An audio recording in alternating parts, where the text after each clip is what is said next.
Ito guys, ang ating ano, kuha na ng RFID dito po sa aming subdivision. Ayun o, tingnan mo. Ayun o. Naka office na sila dito sa labas para lahat ng sasakyan makakuha ng RFID. Pero dati kasi naka-renew na kami. Tapos ito naman, hindi siya nagbubukas. Ang ginawa kasi ng babae doon sa opisina, ni-renew niya lang, hindi pinalitan ng sticker. Kaya yata hindi siya nagbubukas. Kaya sayang yung binayad namin nung ano, for 1 year. Almost, ayaw ko kung ano, gagawin nila ngayon. Re-renew or hindi nila na-update kasi sa ano nila bagong system. Ayun oh, sa dami niyan na. Magkano kaya ngayon? Sobrang dami oh. Oh. Ano sila tita ano? Wow.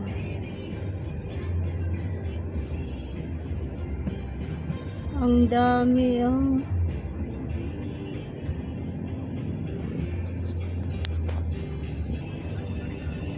Ayan, kinakausap siya ngayon oh. Ayan. Ayan yung hindi ko alam kung masasayang yung binayad namin dati kasi ano yun 200 plus din. Hindi naman siya nagamit kasi simula nung nagpa-renew ako hindi pa rin siya nagbubukas dito sa RFID niya pag dumadaan kami, kaya nasayang yan. Pero okay lang yan guys, let's move on. Ayan na yan, anong sasabihin ni daddy?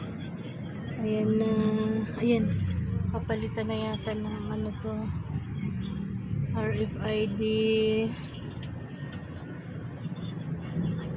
Ayan.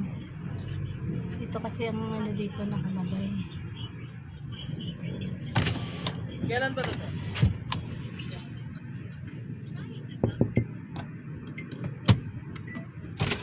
Hindi, ngayon lang. Kailan mo nirin ito, mami? Mga 2 months ago, no? Hindi ko matandaan, 3 months yata. Wala ba sila sa system?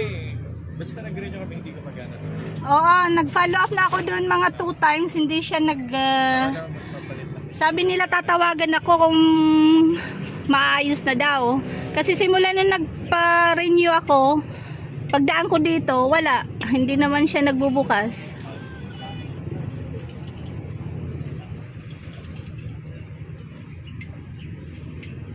Naayos na yung isa dali. Naayos na yung isa. Kala ko naman din. Yung isa walang silang record dito. Tanungin mo, baka makuhanan mo. Kasi mahirap dito kung walang ano eh, RFID. Kasi ang haba ng pila dyan pag tanghali. Ayan na. Ayan, 2 lane kasi yan. Isa sa RFID, isa sa regular. Tapos pag dumaan ka, lalo na pag tanghali, yung haba ng pila as in ang layo talaga, kaya kung papasok ka pa malilate ka talaga, kaya ito pipilitan ng kumuha ng RFID lahat kasi ang tagal na. Hindi, medyo matagal na yung RFID na kinuha ko nun eh. Ang dami nakatira dito sa aming subdivision, 4,000 plus yata, kaya tingnan mo talagang marami siyang kliyente dyan, customer na magpaparenew. Ayan, papalistan siya ng sticker. Ayan. Ayan na, bakit nandun siya?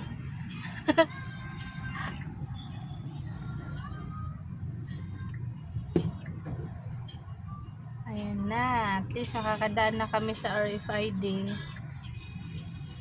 Hindi na, sana mag-work naman yung RFID nila kasi kaya nga yung nagpa-renew ako noon, wala na, simula noon parang lahat na ng mga dumadaan dito na sa regular naman, parang yung RFID nila ang nagloko.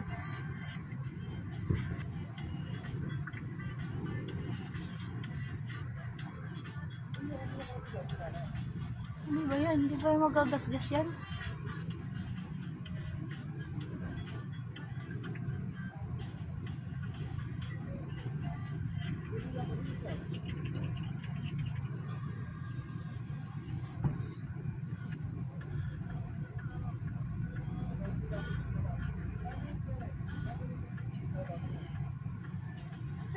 Tama ba yung ginagawa nila? Di ba nagagasgas yan?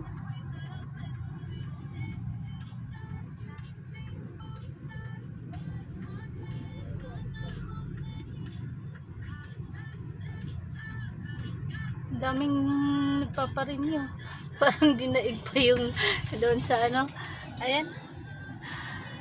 Expressway. Sa dami nang nakatira dito sa amin. Oh.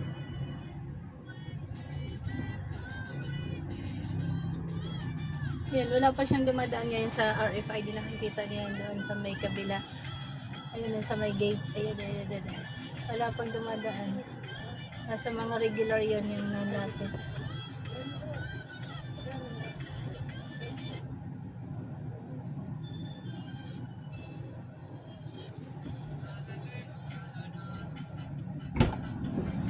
Ano daw? Replacement. Replacement. Bukas daw sila, bukas daw yung kotse, bukas ko na Ah, natin. tinanong mo kung Hanggang ano, alas 12 lang daw sila. bukas? Hindi, ngayon din, Holiday, hanggang di ba? alas 12 lang din ngayon. Ah, dito rin sila bukas? Oo, hindi ko binigyan ako itong wala ngayon. Hindi na ah. Replacement. Hinahanap na receiver replacement. Replacement, hinanap. Yung tinatanong na nila. Ah. Pero, Sabi ko, hindi naman gumagana ng Ah. kaya i-replace na. hindi na nangyay. Hinahanap yung receiver, hindi naman nangyay. Ah. Grabe no, ang dami nilang ano, customer ngayon oh. Para siyang expressway pa na pila-pila yung nagpapalagay ng RFID. Ano yun, itinaas pa rin? Tinaas. Sa atin kaya, tingnan natin, abangan natin. Ayan, magkano dali? Wala na. Wala nga. Pero kung ano yun, itinaas, hindi. Maya. Sir, gumagana yun? Okay.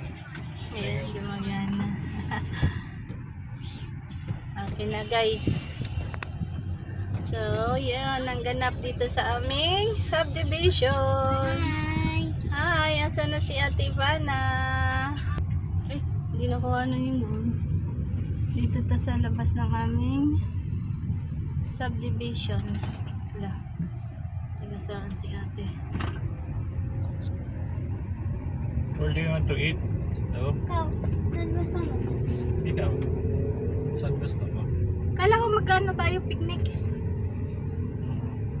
Hindi nga tayo kumain ng Kain breakfast. muna tayo. Church muna o kain? Kain muna, tapos church, Oo. tapos picnic.